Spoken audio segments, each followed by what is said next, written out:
साथीहरु नमस्ते। यो चाहिँ अल्ट्रासाउन्ड मेसिन हो। यसमा चाहिँ ब्याकअप भइरहेछ।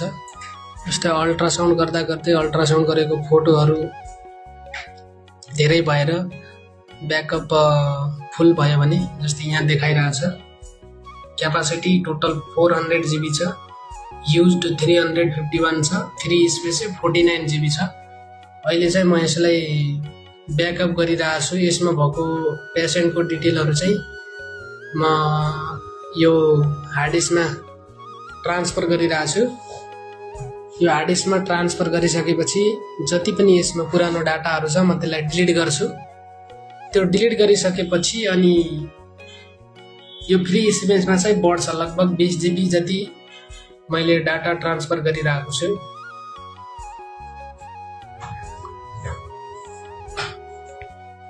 अहिले चाहिँ मैले डिलिट गरिसके। यहाँ हेर्नुस्, अघि चाहिँ फ्री स्पेसमा तपाईको 49 GB देखाइरहेको थियो।